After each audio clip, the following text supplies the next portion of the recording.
میں رہ رہے تھے مدینہ میں. کہا نہیں تو جا. تو یہ مسجد میں پہنچے, اللہ کے نبی کو دیکھا تو ایسا روب طاری ہوا کہ بولے ہی کچھ نہیں. اللہ کے نبی کو تو پتہ ہے کہ کیا ہے اور کس لیے ہے. تو آپ نے کہا علی کیسے آئے؟ چپ. کہا لگتا ہے فاطمہ کے رشتے کے لیے آئے ہو؟ کہا جی ہاں. تو آپ نے کہا انشاءاللہ. اتنا کہا انشاءاللہ اور چپ ہو گئے. تو حضرت علی چپ کر کے اٹھ کے باہر آ گئے. صحابہ باہر کھڑے ہوئے تھے. تو کہنے لگے یار دیکھا نا, میں تمہیں پہلے ہی کہتا تھا مجھے نہ بھیجو, انکار ہو گیا, بولے ہی کچھ نہیں. تو حضرت عبد الرحمن بن عوف کہنے لگے جنہوں نے بھیجا تھا کچھ تو کہا ہوگا, کہ بس انشاءاللہ کہا. کہا تو اللہ کے بندے ہاں ہو گئی, نبی کی انشاءاللہ ہاں ہوتی ہے, یہ ہاں کیوں نہیں کی؟ سبحان اللہ, اللہ اکبر, یہ ہاں کیوں نہیں کی؟ گھر گئے, فاطمہ علی کا رشتہ آیا ہے کر دوں, اس لیے ہاں نہیں کی. ہم تو بیٹیوں سے پوچھتے ہی نہیں, عیب سمجھتے ہیں بیٹیوں سے پوچھنا. جی میں گاں نو بن چھڑیا قلعے نال, ایویں اسی دیاں نو بن چھڑنے قلعے نال. مجھے ایک اپنی مطلب برادری لیول کے ایک خاتون کا فون آیا کہ مولانا پڑھایا مجھے لاہور میں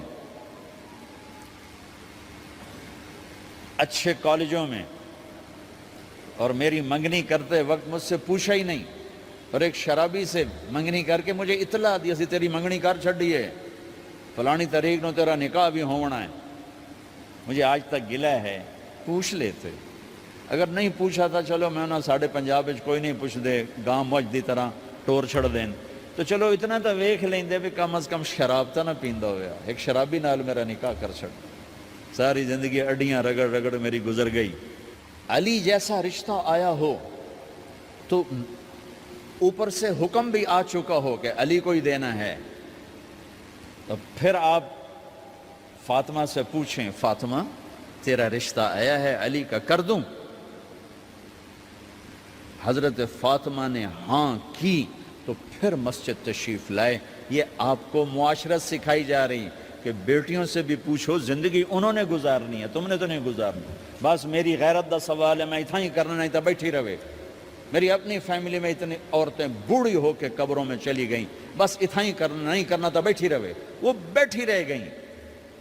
یہ ظلم و ستم ہے جو تمہاری عدالت میں بھی نہیں آتا, کوئی کیس بھی نہیں ہوتا, لیکن اللہ کی عدالت میں کیس درج ہو چکا ہے کہ میرے نبی نے علی جیسے داماد کے لیے بھی پہلے پوچھا, حالانکہ اوپر سے اشارہ ہو چکا ہے. ابھی بتاتا ہوں میں. فاطمہ بیٹی علی کا رشتہ ہے, کر دوں؟ انہوں نے کہا کر دیں. پھر کہا بلاؤ. پھر علی آئے, کہا علی جمع کرو لوگوں کو. مسجد ساری بھر گئی. تو آپ ممبر پر تشریف فرما ہوئے. حضرت علی کو ایسے سامنے بٹھایا, کہا لوگوں مجھے جبریل اللہ کی طرف سے پیغام دینے آئے ہیں کہ میں اپنی بیٹی فاطمہ کا نکاح علی کے ساتھ کر دوں. آسمان سے وحی بھی آئی ہو اور پھر بھی پوچھا جائے, یہ میرے نبی کی معاشرت ہے. ہم تو پوچھنا عیب سمجھتے اور اسے ذلت سمجھتے ہیں.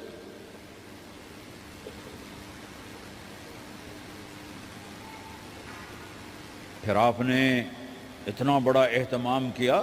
مسجد نبوی پرانی جو آپ کے زمانے کی تھی, بہت بڑا ہال تھا, اس کا بھرا ہوا تھا.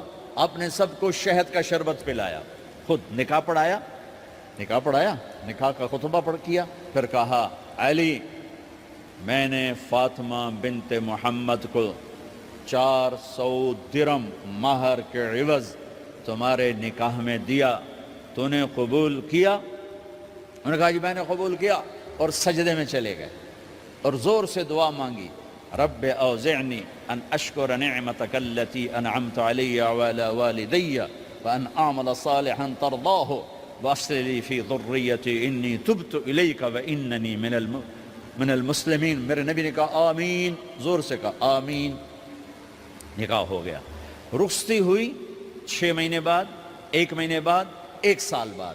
3 روایات ہیں, فوراً 4 روایات, لیکن زیادہ صحیح ہے دیر کے بعد, فوراً نہیں ہوئی, کچھ عرصے کے بعد رخصتی ہوئی. حضرت عقیل آپ کے بھائی وہ کہنے لگے